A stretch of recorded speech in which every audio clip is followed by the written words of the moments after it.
இந்த செய்தியை உங்களுக்காக வழங்குவது அருண் மசாலா.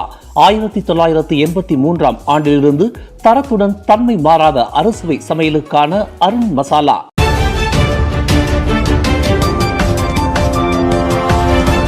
வணக்கம். திசைகளின் ஒரு மணி செய்திகள்.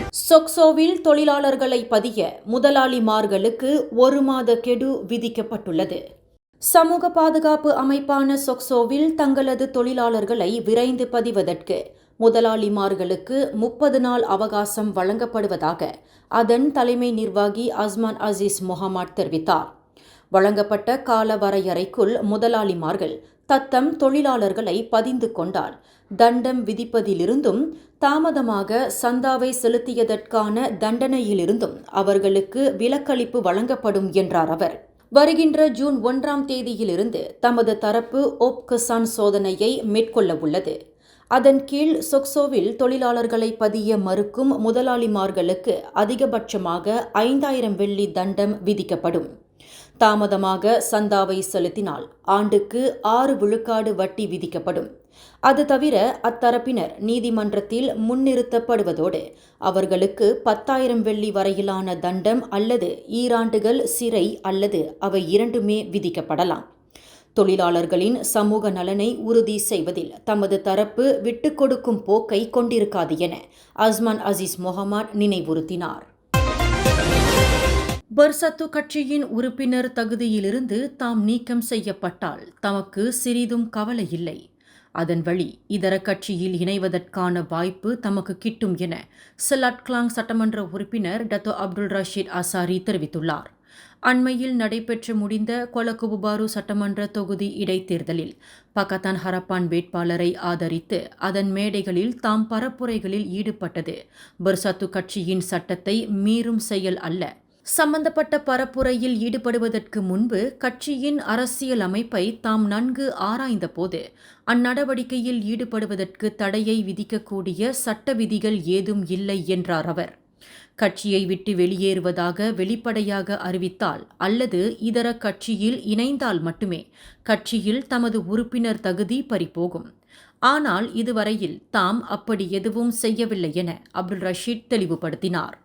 கொலகுபுபாரு இடைத்தேர்தலில் பக்கத்தான் ஹரப்பான் வேட்பாளருக்காக பரப்புரைகளில் ஈடுபட்டதற்காக அப்துல் ரஷீட்டும் தஞ்சோங்காராங் நாடாளுமன்ற தொகுதி உறுப்பினர் டாக்டர் ஜுல்கேஃப்ரே ஹனாஃபியும் கட்சியின் உறுப்பினர் தகுதியை இழந்துவிட்டதாக பர்சத்து இதற்கு முன்பு அறிவித்திருந்தது தொடர்பில் அவர் அவ்வாறு கருத்துரைத்தார்.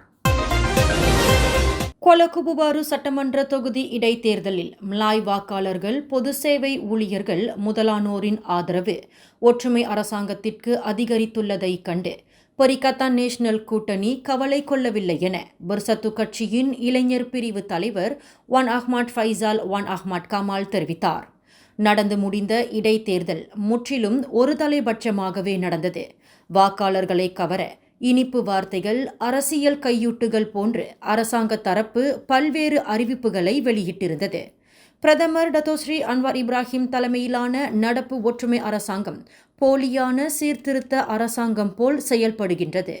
முன்பு தேர்தல் காலங்களில் அப்போதைய அரசாங்கங்கள் பல்வேறு சலுகைகளை அறிவிக்கும் போது அவற்றையெல்லாம் கடுமையாக எதிர்த்திருந்த அவர் தற்போது பிரதமர் ஆனதும் அதே பழைய பாணியிலான அணுகுமுறையை தொடர்வதாக ஒன் அஹ்மத் ஃபைசால் சாடினார். அரசியல்வாதிகளை நியமன சட்டமன்ற உறுப்பினர்களாக தேர்வு செய்வதை பஹாங் அரசாங்கம் மறுபரிசீலனை செய்ய வேண்டும் என மலேசிய ஒராங் அஸ்லி கட்சியின் தலைவர் ரஷித் கா கேட்டுக்கொண்டுள்ளார். பூர்வ குடியினர் அதிகமாக வாழ்ந்து வரும் மாநிலங்களில் பஹாங்கும் ஒன்று. அம்மாநிலத்தில் அதிகமான பூர்வ குடியினர் கல்வியில் சிறந்த தேர்ச்சியை பெற்றவர்களாகவும் நிபுணத்துவ பின்னணிகளையும் கொண்டுள்ளனர். ஆகையால் அச்சமூகத்தினரை சேர்ந்தவர்களுக்கும் நியமன சட்டமன்ற உறுப்பினர்களாவதற்கு வாய்ப்பளிக்கப்பட வேண்டும் என ரஷித் கா வலியுறுத்தினார். அம்னோ, MCA, அமானா, PKR ஆகிய கட்சிகளை சேர்ந்த 4 சட்டமன்ற உறுப்பினராக நியமிப்பது தொடர்பான தீர்மானம் நேற்று பஹாங் சட்டமன்றத்தில் அங்கீகரிக்கப்பட்ட நிலையில் ரஷித் கா அக்கோரிக்கையை விடுத்துள்ளார். பஹாங் அரசாங்கம் கொண்டு வந்த அத்தீர்மானத்திற்கு கடும் எதிர்ப்பு தெரிவித்திருந்த பாஸ் கட்சியின் துணைத் தலைவர் டத்தோஸ்ரீ துவான் இப்ராஹிம் துவான்மான் சிறுபான்மையினரான இந்தியர்கள், பூர்வக்குடியினர், மாற்றுத்திறனாளிகள் அல்லது நிபுணத்துவம் வாய்ந்தவர்களிலிருந்து நியமன சட்டமன்ற உறுப்பினர்கள் தேர்வு செய்யப்பட்டிருக்க வேண்டும் என்றார். அமெரிக்கா விதித்துள்ள தடையை தொடர்ந்து ஈரானின் எண்ணெய்கள் மலேசிய நீர்ப்பகுதியில் கப்பல்களிடையே மாற்றம் செய்யப்பட்டு கொண்டு செல்லப்படுவதாக கூறப்படும் குற்றச்சாட்டை பிரதமர் டத்தோசரி அன்வார் இப்ராஹிம் திட்டவட்டமாக மறுத்தார். மலேசியாவுக்கு அருகாமையிலுள்ள நீர்ப்பகுதியில் அத்தகைய நடவடிக்கை மேற்கொள்ளப்படுவதாக கூறப்பட்டாலும் இதுவரையில் அதனை உறுதிப்படுத்தக்கூடிய ஆதாரங்கள் ஏதும் இல்லை. அத்தகைய நடவடிக்கைகளை கண்காணிக்கும் ஆற்றலையும் மலேசியா கொண்டிருக்கவில்லை என நேற்று நடைபெற்ற கத்தார் பொருளாதார கலந்துரையாடல் நிகழ்ச்சியில் பிரதமர் கூறினார். ஈரானின் எண்ணெய்கள் கொண்டு செல்வதற்கான வசதியை மலேசியா ஏற்படுத்தி தந்துள்ளதாக அமெரிக்கா வருத்தம் கொண்டுள்ளது தொடர்பில் நிகழ்ச்சி நெறியாளர் ஹஸ்லிண்டா அமீன் எழுப்பிய கேள்விக்கு பிரதமர் அவ்வாறு கருத்துரைத்தார். மதுபோதையில் ஆடவர் ஒருவர் செலுத்திய வாகனம் மோதி சுமார் 600 மீட்டர் தூரம் வரையில் இழுத்து செல்லப்பட்ட மலேசிய படகோட்டும் வீராங்கனை கடும் காயங்களுக்கு இலக்கானார். கடந்த சனிக்கிழமை EDL நெடுஞ்சாலையில் நிகழ்ந்த அந்த விபத்தில் சிக்குண்டவர் இப்ராஹிம் சுல்தான் பாலிடெக்னிக்கில் இயந்திர பொறியியல் துறையில் கல்வி பயின்று வரும் 22 வயதுடைய சித்திநூருல் மஷித்தா இலியாஸ் என அடையாளம் கூறப்பட்டது. வாகனத்திலுள்ள டேஷ்கேம் கேமரா பதிவு, விபத்தை நேரில் கண்டவர்கள் வழங்கிய தகவலின்படி மதுபோதையில் வாகனத்தை அபாயகரமாக செலுத்திய ஆடவர் சித்திநூருல் மஷித்தா சென்று கொண்டிருந்த மோட்டார் சைக்கிளை மோதியுள்ளார். காயங்களுக்கு இலக்காகியுள்ள அந்த வீராங்கனை தற்போது கொலம்பியா மருத்துவமனையில் சிகிச்சையை பெற்று வருவதாக சம்பந்தப்பட்ட பாலிடெக்னிக்கின் இயந்திர பொறியியல் துறையின் மாணவர் சங்கம் அறிக்கை ஒன்றில் கூறியுள்ளது. இதனிடையே அந்த விபத்தை உறுதிப்படுத்திய ஜொஹர் பாரு ஸ்லாத்தான் மாவட்ட போலீஸ் தலைவர் அசிஸ்டன்ட் கமிஷனர் ரவுப் ஸ்லாமாட் அது குறித்து விசாரணை மேற்கொள்ளப்படுவதாக கூறினார். பினாங்கு ஜார்ஜ் டவுனிலுள்ள துன்டாக்டர் லிம் சாங் யூ நெடுஞ்சாலையில் நேற்றிரவு நிகழ்ந்த 4 வாகனங்களை உட்படுத்திய சாலை விபத்தில் 5 காயங்களுக்கு இலக்காகினர். டொயோட்டா எஸ்திமா, பரோடுவா பேசா, BMW ஆகிய வாகனங்களுடன் மொடேனாஸ் ரக மோட்டார் சைக்கிளை உட்படுத்தி அந்த விபத்து நிகழ்ந்துள்ளது.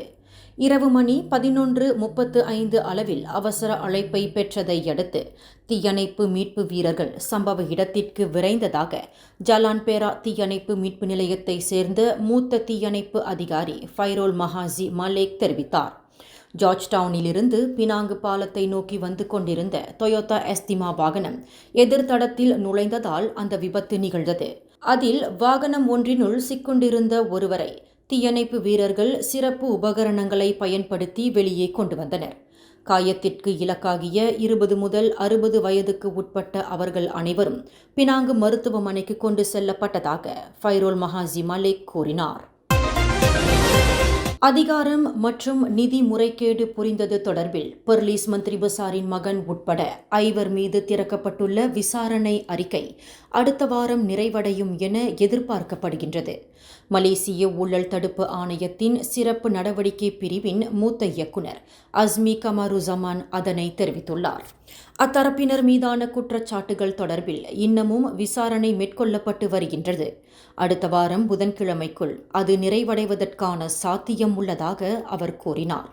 கடந்த 2022ஆம் ஆண்டு தொடங்கி பெர்லிஸில் பல்வேறு மேம்பாட்டு திட்டங்களின் வழி 600,000 வெள்ளி தொகையை பெறுவதற்காக அவர்கள் அனைவரும் போலியான ஆவணங்களை சமர்ப்பித்தது தொடர்பில் மலேசிய ஊழல் தடுப்பு ஆணையம் விசாரணையை மேற்கொண்டு வருகின்றது.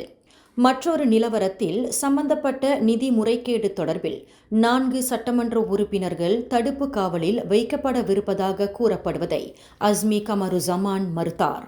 இந்த செய்தியை உங்களுக்காக வழங்கியது அருண் மசாலா.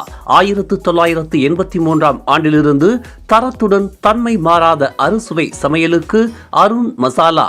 மேலும் செய்திகளை தெரிந்து கொள்ள கீழே இருக்கும் பெல் பட்டனை அழுத்துங்கள். உங்கள் மகிழ்ச்சியை வெளிப்படுத்த லைக் மற்றும் ஷேர் செய்யுங்கள். தொடர்ந்து திசைகளோடு இணைந்திருக்க சப்ஸ்கிரைப் செய்யுங்கள்.